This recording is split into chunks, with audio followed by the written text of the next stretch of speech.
আমি তিনি প্রিয় যশোরবাসীর পক্ষে কিছু ন্যায্য দাবি উত্থাপন করেছেন। এর মধ্যে একটা দাবি হচ্ছে সিটি কর্পোরেশন।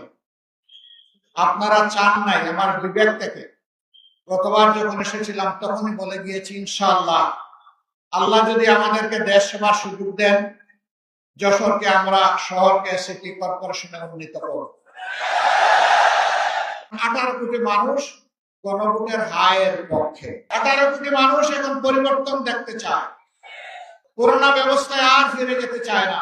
গণভোটে হা মানেই হচ্ছে আজাদি, গণভোটে না তার মানে হচ্ছে গোলামি। গোলামি না আজাদি, গোলামি না আজাদি। ইনশাআল্লাহ 12 তারিখ প্রথম ভোটটা পড়বে হা চিহ্নে। ইনশাআল্লাহ হা ভোট যদি বিজয়ী হয় বাংলাদেশ জিতে যাবে, হা ভোট যদি পরাজিত হয় বাংলাদেশ হেরে যাবে। আমরা বাংলাদেশকে ইনশাআল্লাহ হারতে দিব না। জনগণের ভালোবাসা সমর্থন নিয়ে হা ভোট বিজয়ী হবে, বাংলাদেশ বিজয়ী হবে ইনশাআল্লাহ। দ্বিতীয় ভোটটি হচ্ছে সরকার গঠনের জন্য সমর্থন জানানো। হা ভোট বিজয়ী যদি না হয় কোন সরকার গঠন করে কোনো লাভ হবে না। জনগণ আগে ভিত্তি হচ্ছে হা ভোট, এরপরে কাকে দেব পরিষ্কার।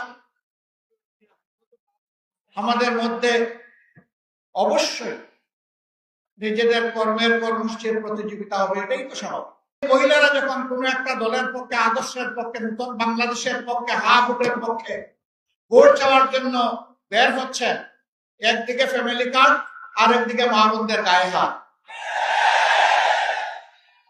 দুইটা তো একসাথে চলে না।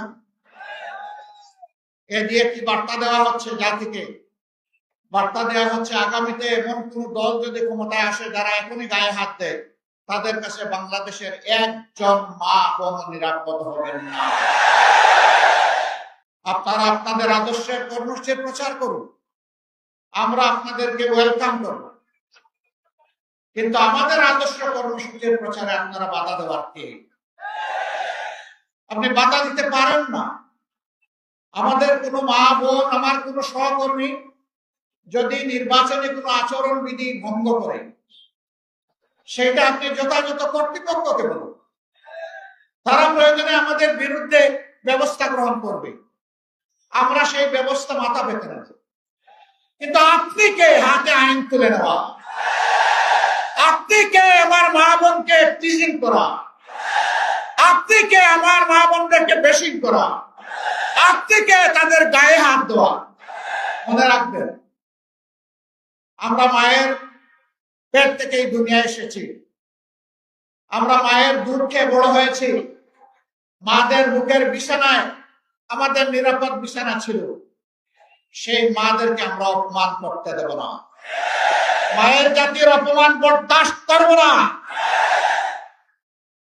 আর যদি এই ধরনের কোনো আচরণ করা হয়, আমি জাগ্রত পরিবর্তনকামী যুব সমাজ সহ সকলের প্রতি আহ্বান জানাবো, যেখানে এটা করা হবে সেখানেই প্রতিরোধ করে তুলবে, ছাড় দেবেন না।